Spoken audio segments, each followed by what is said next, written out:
Santa Pau, not that far from Barcelona, closer to the city of Girona in the province of Girona, is Santa Pau, kind of a cute medieval town. We selected it because there are a number of recommended hikes in the volcanic region, and we stayed underneath the arches at a hotel restaurant. I would recommend stay on the top floor. Remember, a lot of these are 11th, 12th, 13th century structures, and so if you've got somebody up above you, you're going to hear them. Then again, if you are down below on the first floor above the restaurant, you're going to hear the early morning restaurant banging and clanging. So we stayed at the top floor, had a nice view, and the accommodations were quite comfortable, and the breakfast was really quite good. There's a charm in this city that maybe some of the more touristic cities, towns, villages don't really have. Still a very beautiful environment, one has to say. I think a lot of this rock is mined from the volcanoes. I mean, I think these volcanoes were active 100 million years ago, 100,000 years ago, extinct. There are 30 extinct volcanoes in the area. Parc Natural de la Zona Volcanica de la Gorotza. I think Gorotza would be probably the region. We're going to take a look inside that church in a little while. So this is where we stayed, where these arches are. There's a nice little hotel with a lovely, classy breakfast. That's inside of the church.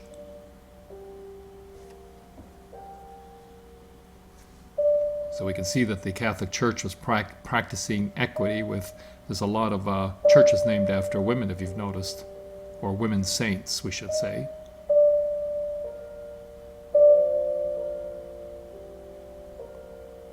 I mean, the town is a fairly quick visit. It's not very big, which is part of the charm.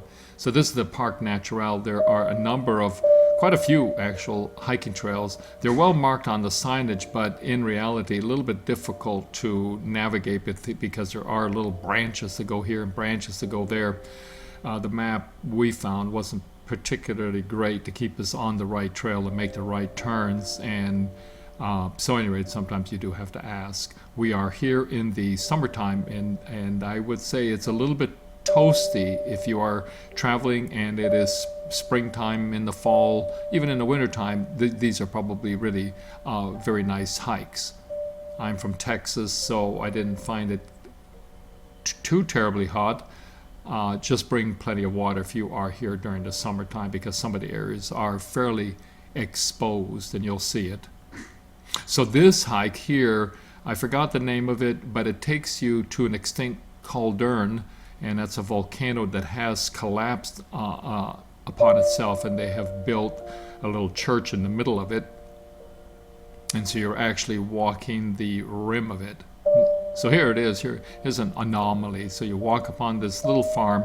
You'll notice you never ever see any of the local inhabitants, even in the Santa Pau. Hardly see any local people. It's like one of those scary movies where nobody's around. And then, and then here's this little Coke machine. It's just a strange little, and they have it there for a reason, because it's pretty toasty and there is no water. So that might be a lifesaver if you forgot water. Never recommended to drink sugar water, though. Certainly on a hike, better to drink just plain water. You can see it. There I am. I'm feeling the heat. And it's got some, not terrible, a terrible lot of elevation, but it has some elevation. Not so bad when you're walking in the shade. Gets a little bit toasty when you're in direct sun. And once we finish this main trail and we break out into the main part of the volcano, you'll see that it gets pretty exposed. It's not a terribly spectacular hike by no means.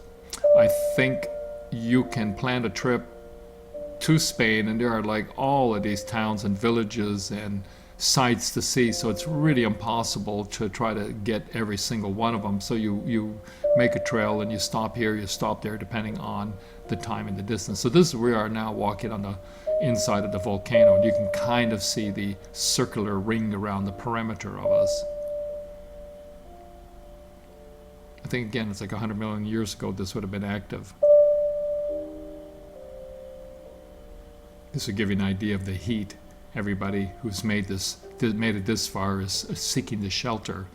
So the second hike, which is sort of recommended, I don't know if I would recommend it, but they recommend it, but they recommend anything, Volca Roca Negra.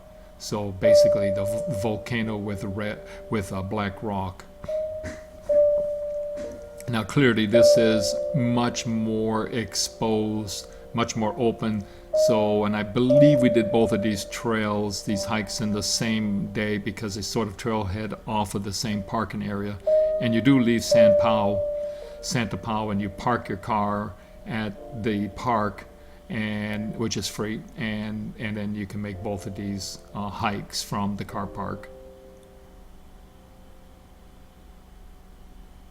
It is always neat to get out of the towns, villages, and the cities and just go into nature and see what the natural environment is like. It gives you somewhat more of a feel for what the countryside community looks like, feels like. So some of these hills that you see around this area, they've been excavated, and the volcanic rock has been harvested for construction. So I mean, this is the climax right here. That's what I mean. It's not like, ooh, wow, what a fascinating thing. So it's they put a lot of effort into it. I suppose that it is, if you're into hiking, it is a destination, and they've created a very accessible trail to get to this spot.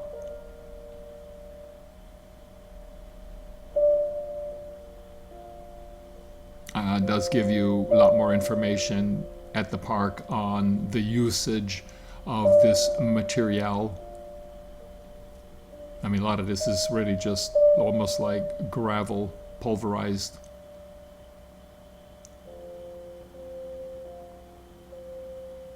I mean, to their credit, they did a nice job on setting this area up. Be prepared in the summertime. This is going to be pretty toasty because you are fairly exposed. Yeah, and it's difficult to recommend this trip or that trip or this town because that would be so specific to a person's individual interest, and also how long you've been driving, and when and where you're going to stop will depend on that. Thank you for watching.